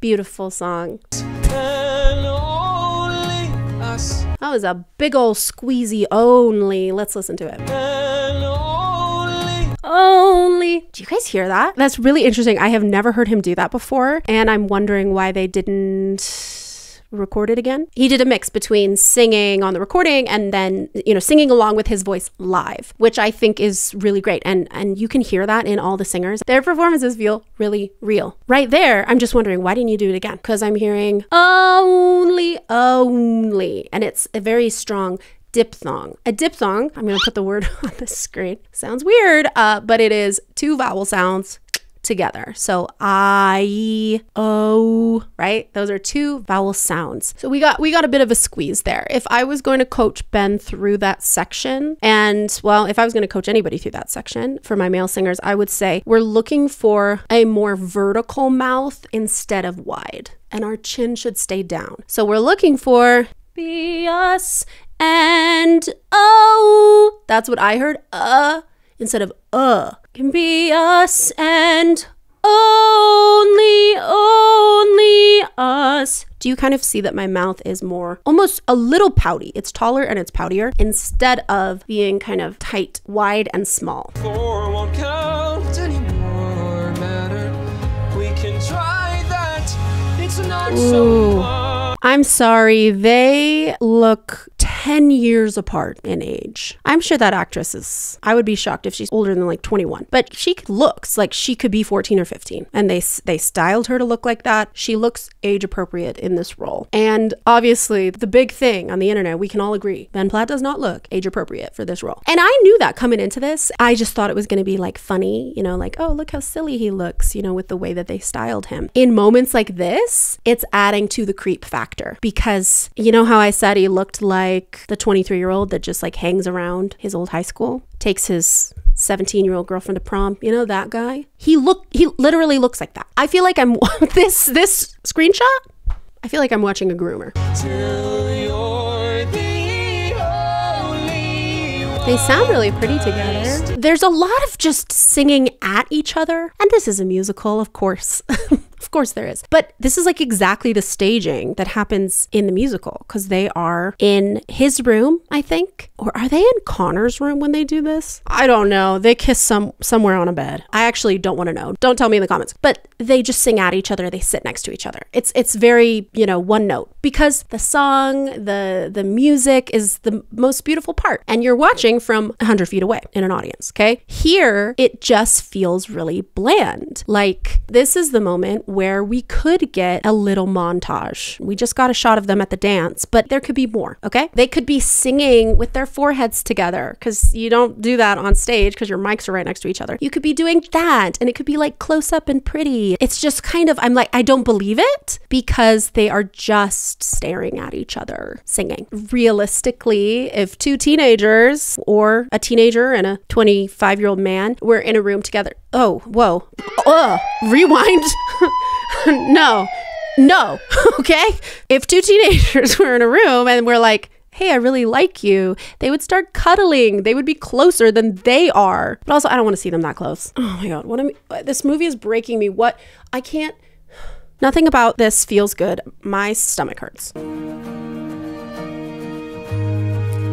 He's just lying? Why isn't he like, I have a girlfriend? The world falls away. All right, let's just start without him. The world falls away. Yeah, so here we are again, getting evidence that Evan was only in this to get close to Zoe. Showing him bail on things because he's agonizing over his terrible decisions and he's at home like screaming, crying, throwing up. That would make sense of people being like, okay, well, let's just start without him, not knowing where he is. But they're saying he's avoiding, he's not going because he's with Zoe. They are making this worse. They took the entire musical and they were like, how can we make this creepier? How can we give this movie a little spice, a little kick of a horror movie? Oh my God. Okay, they sounded okay together, but I don't actually want to watch them kiss. Ew. So, speaking of Oh God. scholarships. Before dinner even starts? Heidi, with your blessing, we would like to give Evan the money that we set aside for our son so he can fulfill his dreams. I don't want my son to get the idea that it's okay to rely on other people for favors. Well, it's not a favor. No. But as his mother, I need to set that example. You can't expect things from strangers. We're not strangers. No, of course not. But you're not family either. Whoa, that was brutal. Amy Adams, Julianne Moore, the guy who played Larry, whatever his name is, acted their pants off in there. Ooh, I'm like cringing. Oh, that was so uncomfortable. Yikes. Christ on a bike. Like that's I'm glad that she didn't say yes. Like, don't take the money because it's just immoral. You've already hurt these people. You've cost them so much. Don't take the, oh my God, potentially $100,000 that they have in Connor's scholarship fund, like depending on how much money they have, right? Oh God, that's so brutal. Ooh, oh my God. Evan! The consequences of your own actions. You're the best thing that's ever happened to me. Sorry, I can't give you anything more than that. It's not my fault if other people can. Oh my God. Okay, well, I mean, we already knew this, but Evan is the villain. What is happening to him? This is, oh my God. That's so cruel. I feel so bad for his mom. Did you lie to me? Did I lie to all these people? Okay, I love Alana, by the way. I love the way she just looked at him and said, did you lie to me? Dear Evan Hansen. Oh. If we weren't friends, then he wouldn't have written his note to me. And it gets darker. I'm just shocked. I'm shocked that Evan didn't just kind of shake his head and run away or break right there and say yes, because you could see the look on his face. But instead, he doubles down. He sends her Connor's suicide note. Oh my God. Oh my God. Oh my God. I think this might happen in the musical, but it didn't feel like that. I literally have chills, like the bad kind. Ugh, like crawling out of my skin. Might just need this moment to remind them. My God. See, these are the details that just couldn't be shown in the musical. These testimonials from people that have struggled with depression and trying to end their life or have lost people to suicide. Oh my God, it just makes it even worse, doesn't it? As if manipulating and emotionally torturing this family wasn't enough. He has lied to thousands of people. Like in that one song, the most views it said was 13,000 something. Like, and it just kind of kept going. So it's at least that. All the people who have donated specifically because of it. Suddenly I'm thinking like that someone on YouTube would make like a video essay about the the kid who scammed everybody. Like that's what we're looking at. Like this is unbelievable drama. Isn't that all we're ever really looking for? Oh, Alana. You posted that without Connor's parents' permission. Like, I know that Evan said, do not show this to anyone. But to post somebody's note without their loved one's permission? Alana, this is bad. Like, I like Alana, but this is really bad. Have fun with your miserable life. What did they say? What's the number? What? It doesn't, you know, it doesn't. They're being harassed. I tried. He wanted he to was be my better. son. Please. I tried everything. Just please stop. Please stop fighting. He was trying to be better. He was trying. And he was failing. We failed him. No, you didn't. No, you didn't. You didn't fail him. Okay. I'm just going to brace myself for the next scene. They're just doing a real good job in this scene. Like, the parents, it feels so real, which is going to make this hurt even more. So, you guys with me? In case you guys forgot, I definitely didn't. I'm good at removing myself from, what's going on. This is just a movie. So if you forgot and you were feeling emotional, just a movie. I'll hold your hand through it. We can do this together. Hold my hand through it. We weren't friends? No. I never meant to make it such a mess. No. Oh, no. Ben Platt's favorite thing in this movie, and maybe just musicals in general, starting in like a talky way and then progressing into sing-talking at the beginning. And the way that happened, bad.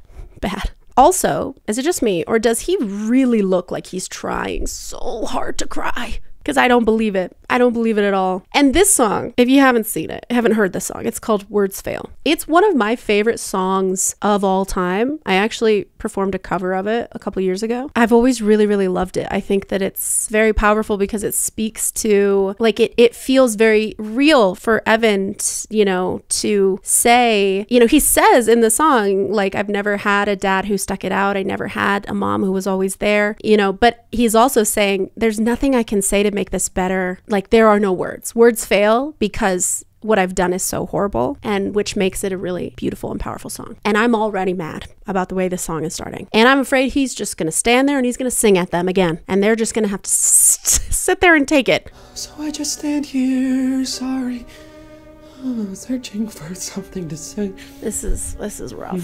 Something to say. Why start the song like this? So I don't want to say that I'm just like the most incredible singer and performer ever. That's not why I'm doing this, but there is a cover that I sang of Words Fail, specifically on TikTok a long time ago. It's just the very beginning. Sorry, I'm going to put this on the screen because I think it's a better performance than what Ben Platt is giving here now. I'm going to shamelessly plug my own performance. Meant to make it such a mess. I never thought that it would go this far. So I just stand here, sorry, searching for something to say. Something to say. Words fail. Words fail. There's nothing I can say.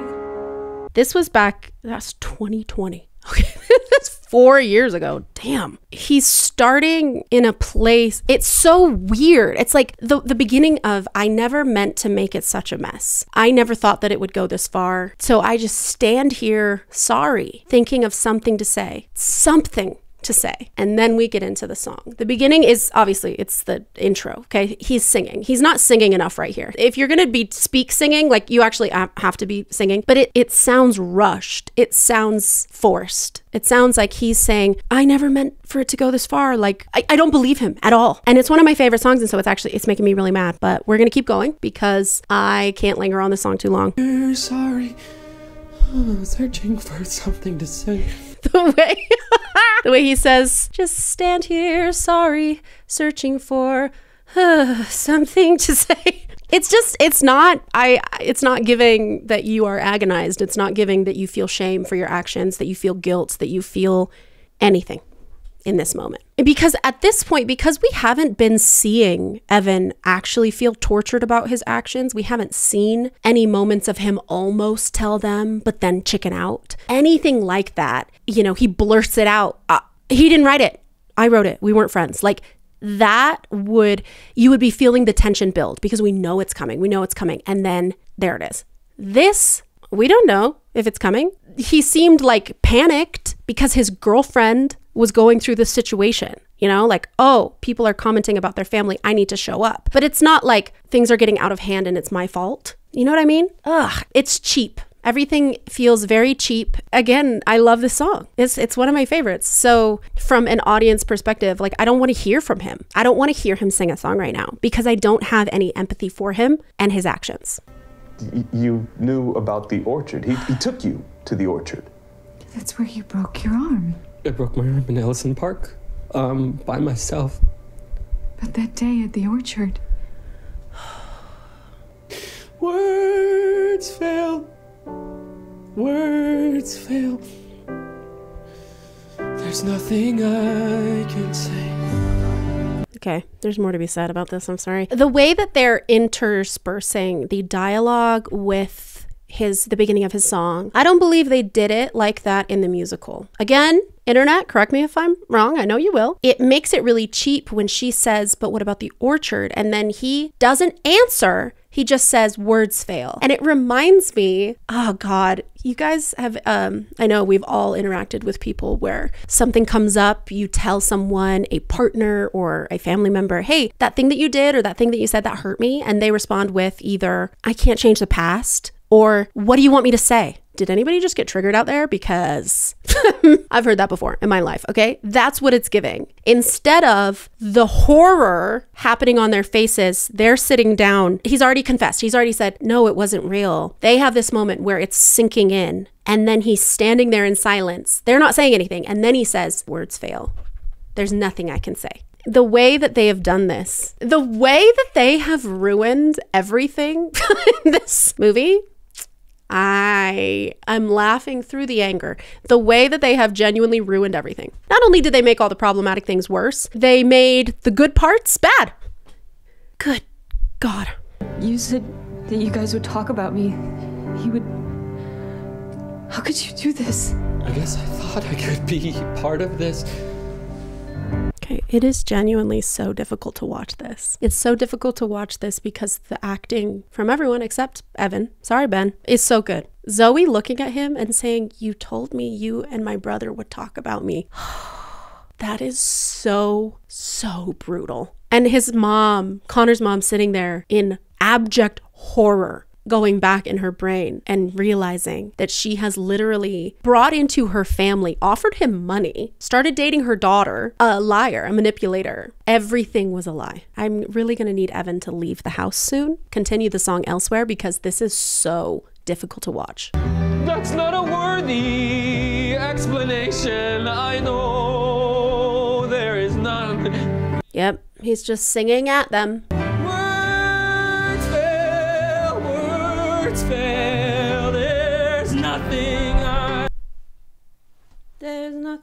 Why does he keep doing that? I know he lost weight for this role. He wanted to make himself look smaller. And so I think that's why he's hunching the whole time. But this, the little baby hands, it's so weird. Oh my God. And I hate that he's still singing right now. I hate that he's still singing at them. I would rather see them starting to break down, starting to connect with each other. They're kind of ignoring him there for him to continue to sing. But no, they're just listening. They just have to sit there.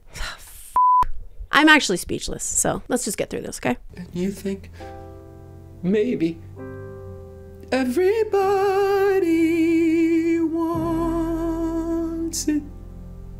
Stop staring at them in the eyeballs. Oh my God.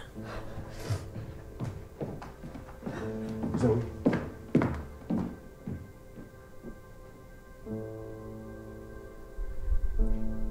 And he's not even crying. I think it's time for you to go.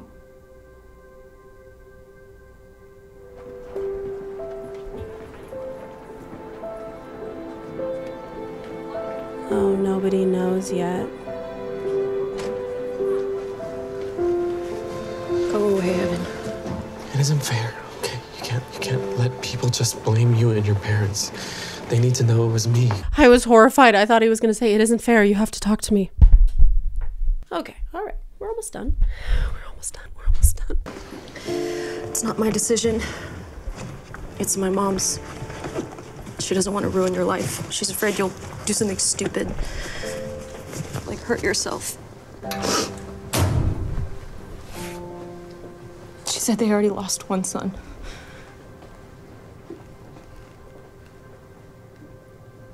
Can you just leave my family alone, okay?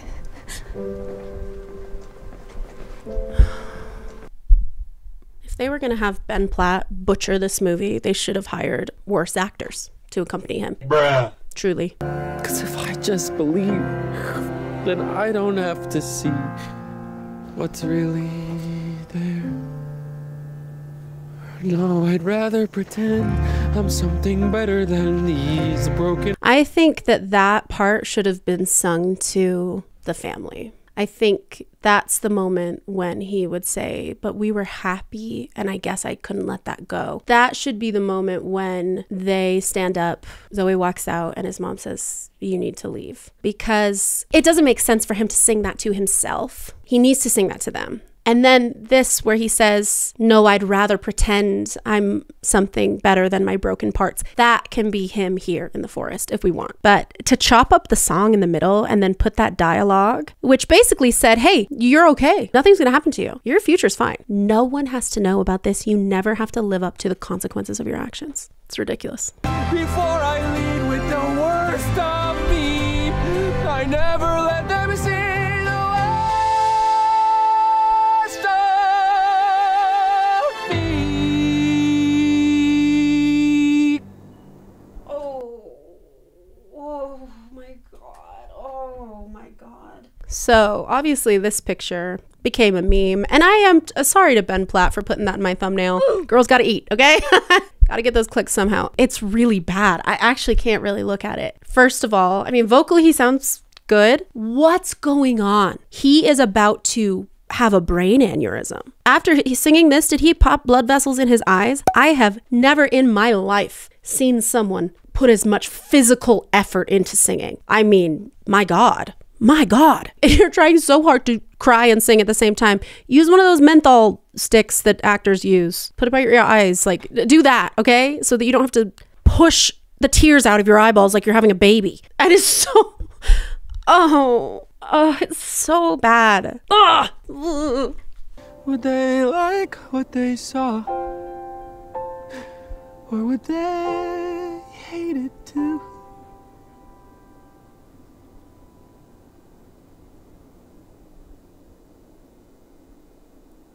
There it is. Okay. This gives a lot of, it was a suicide attempt. You know, in the musical, I remember that being it was a big moment. It was a reveal. And I like it. But, you know, back at towards the beginning when he's singing For Forever, it shows him running through the forest alone, but like kind of seems like happy. Maybe that was just part of the illusion that he was, you know, the story he was painting at that moment. Yeah. Okay. So yeah, that was a suicide attempt. All I ever do is run. So how do I step in? Step into the sun. And that's another huge missed opportunity, because yet again, we are sitting down and we are singing. We are sitting down, we're singing, either to the audience or to, you know, whoever is the character that's listening. He goes from all I ever do is run to, so how do I step into the sun?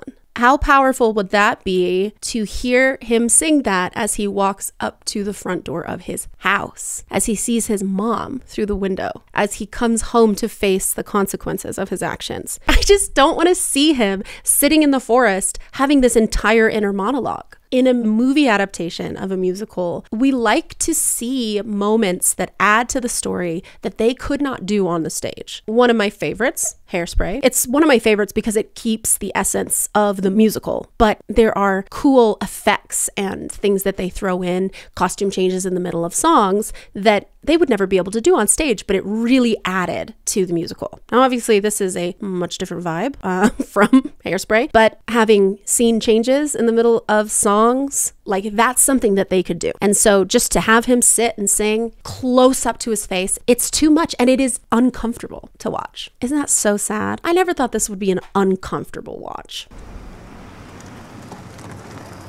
Because is this his house?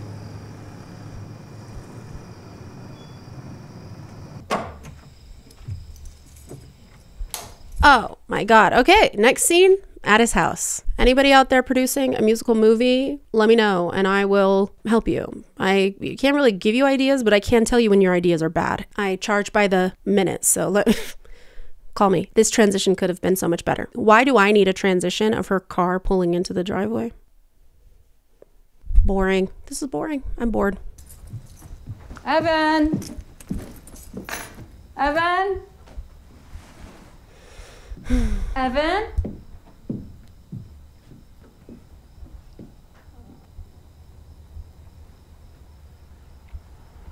Oh, honey.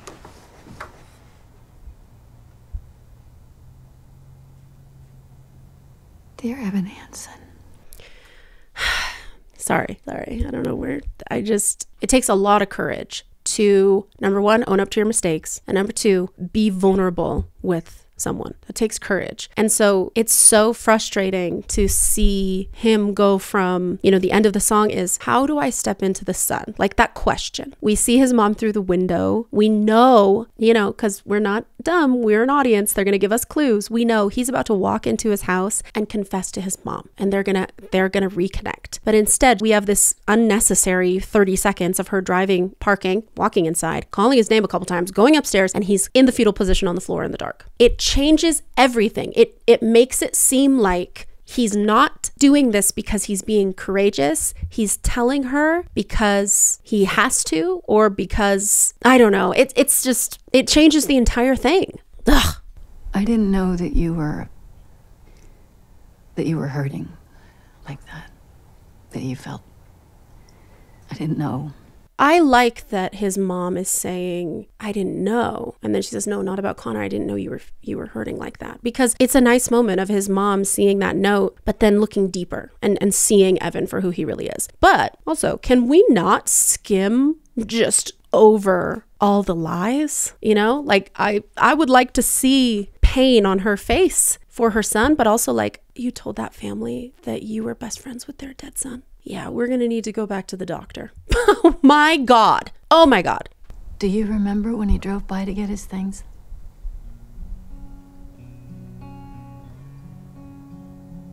It was a few weeks after he moved out. Temporarily, we said. It was a February day. Why add that unnecessary information? Why not say, do you remember the day that your dad came by and got his stuff? And he says yes or no, or I don't know. He didn't really acknowledge it. And then she sings, it was a February day. Also, I know a lot of people do not like this song. I hear you. I think the emotion of the song is really beautiful. I think in the show, to be honest, it's a little draggy. In the musical, that's kind of how I've always felt. Like it's a little draggy, but the song as itself, really beautiful. That's where I'm coming at with this song. We're going to watch it, and I am going to try my darndest not to cry tears. And the house felt so big, and I felt so small. Man, this song. Look, I think Julianne Moore's doing great. I'm crying because that's how I felt when I moved into my first apartment by myself with my 3-year-old. Yeah, she was 3. That's how I felt. So that's hitting me hard. That's just so sad. Fuck. A million different ways, and I did. And I do. Again, we're sitting and singing at each other. I don't think it's really necessary in this song, but they could have done something more interesting, like done a flashback of that day, or I don't know, anything other than just her sitting there and staring at him. Gosh, there's just so many different things. Like immediately, I'm thinking when she says, I'll never forget what you said, maybe she grabs the blanket and wraps it around him because she's going to comfort him. This is her baby boy. She's remembering when he was so tiny. Or when she sings, I knew that there would be spaces I couldn't fill. And I knew there would be a million different ways that I would come up short, right? Why not look away for a moment? Why not anything other than just staring and singing? I refuse to blame anyone for this choice other than the director and Ben Platt and his dad. I'm not going to blame anybody for that because Julianne Moore is doing great. She's singing beautifully. She's doing her best. I don't blame them. I blame the director and Ben Platt and his daddy for making these very, very boring choices. And also, like, Evan could absolutely be looking down and crying and listening to his mom. He's just staring at her. I don't know if it says something about me, but that's too much eye contact for me. It all feels so small.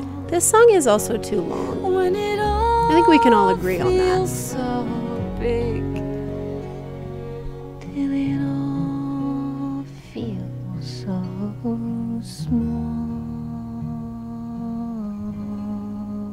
Hug your son. Do something. It's just like she's getting quieter and quieter. And we have to remember, okay, in this musical theater world, the suspension of disbelief is she is not actually singing right now. She's talking to him, okay? So the choices she's making vocally are telling the story. She's getting quieter. Till it all feels so small. Maybe at that moment he's putting his head on her lap. He's finally letting her care for him. And that's when she says, till it all feels so small. But I haven't seen the next part, but he's probably going to do it right now as the song is over. It's actually uncomfortable to watch. It's uncomfortable to watch. And I think that this song, and it's the beauty, I love it, despite it being too long, is universally hated by people because of shit like this. It's hard to watch two people make deep eye contact and sing at each other. That's genuinely like, it's a little uncomfy. There just could have been more in this song. It's gonna get better, I promise.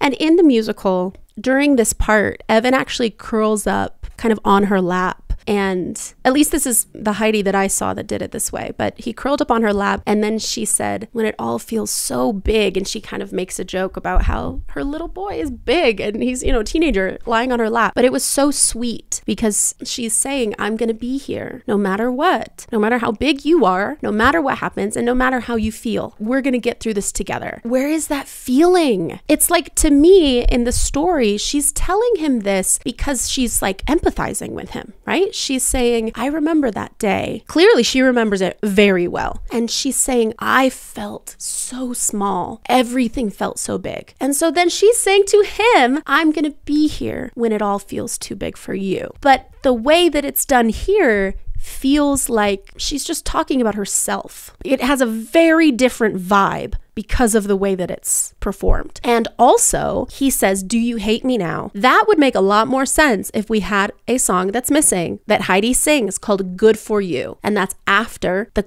Murphys offer the money, and she basically sings this rock anthem where she's yelling at him. Well, good for you. I'm so glad that you found everything that you wanted that I couldn't give you. It's very raw and it's very powerful. This would make so much more sense if Evan knew, oh, now my relationship with my mom is bad too. Now my mom hates me and they hate me. So when he says, do you hate me? And she responds with softness and says, of course not. I'm always going to be here. It hits harder. But instead, we get this. Shit. I'm almost there. I'm almost done. I'm almost done. Oh my God, there's 20 minutes left. Okay, sorry.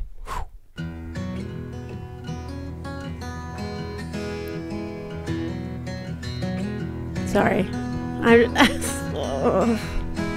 Now you want to read Connor's favorite books? Now you want to get to know Connor? How fun. That's great. Good for you. Yeah, everybody's staring at him. Spent so many seasons lost inside my mind, lost inside my mind. Don't bother people. Like a message in a bottle, I thought nobody would find, that nobody would find. I don't get it. Why is he doing this? Closer for today. If he and Zoe get together at the end of this movie, I will scream. I will throw my micro. I was gonna say I'll throw my microwave out the window. I meant my microphone, but I'll do my microwave too. And I'm on the second floor. Okay, it would do damage. Today. Please don't bother. Please don't bother the dead boy's family anymore. Please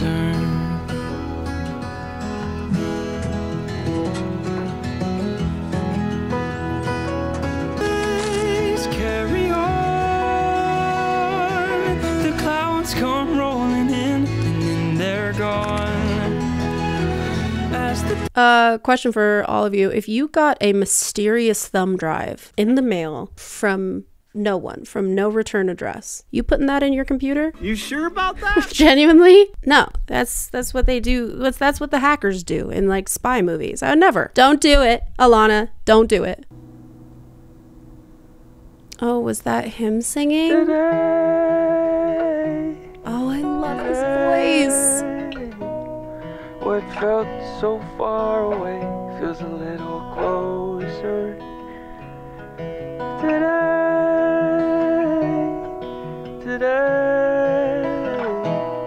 What felt so far away. Why did he? I don't understand his relationship with Jared, honestly.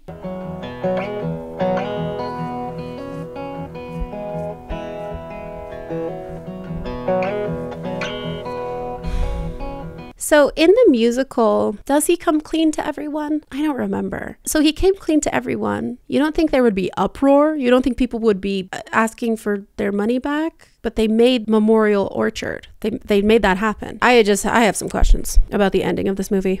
When do you leave for college? Actually, I decided to take a year off, so just try to save some money, get a job. So I'm going to be hanging around the school, you know. If you need a ride somewhere or alcohol. It's funny because it's creepy. Why did you want to meet here? Because it's a public place and I don't trust you. It feels a little closer.